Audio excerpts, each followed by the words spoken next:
Jesus afirmou que sempre teríamos os pobres conosco, mas isso não nos tira a responsabilidade como cristãos de fazer nossa parte para aliviar o sofrimento dos que precisam, e mais, de nos indignar contra injustiças e opressão dos ricos aos pobres. Na história de Neemias, vemos uma nação unida e forte, combatendo vários problemas externos, mas internamente a estrutura estava corrompida. Líderes ricos usando seu poder para oprimir os pobres, a ponto de muitas famílias estar clamando porque não tinham sequer o que comer. Como uma província do reino da Pérsia, os judeus deveriam anualmente pagar impostos. Quando não conseguiam, pelo motivo que fosse, má administração, problemas familiares ou climáticos, geralmente suas propriedades eram hipotecadas. Se no ano seguinte não conseguissem novamente, seus filhos poderiam virar escravos ou prestar serviços até que a dívida fosse quitada. A escravidão talvez seja um dos piores atos da humanidade, porque vai contra a essência de um Deus que é liberdade. Mas apesar de difícil de aceitar, era uma norma cultural no mundo antigo. Nesse contexto, a lei de Deus foi inovadora, pois ninguém poderia ser escravo por mais de 7 anos. Sendo assim, não existia escravidão permanente. Emprestar àqueles que precisavam pagar suas dívidas não era errado segundo a Torá, mas a cobrança de juros com usura aos irmãos, sim.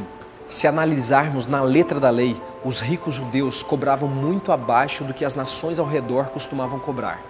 Embora a cobrança não fosse tecnicamente transgressão da lei e até aceita socialmente, Neemias repreendeu duramente os que o fizeram. O que estava em jogo aqui não era a literalidade da lei, mas sim seu espírito e o porquê ela foi instituída. Para ajudar os que já estavam em dificuldades, ao invés de se aproveitar da situação deles.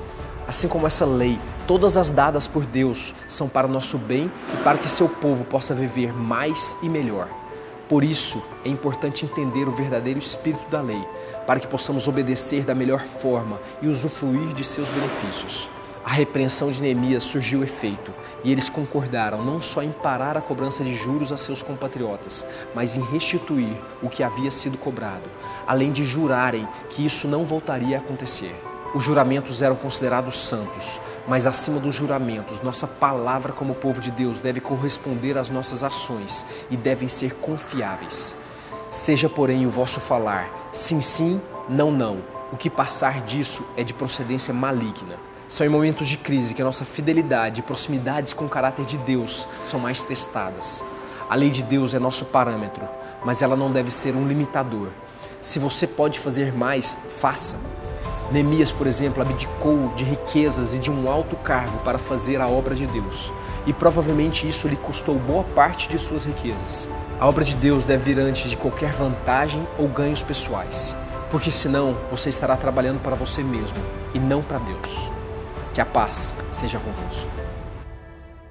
Gente, obrigado mais uma vez vocês por estarem acompanhando essa temporada de estudo da Palavra de Deus. Curtam, compartilhem, nos ajudem aí a divulgar essa palavra, essa mensagem. E queria convidar vocês também para poder seguir o nosso perfil do Instagram. Lá a gente tem alguns materiais inéditos, o perfil está aqui do lado.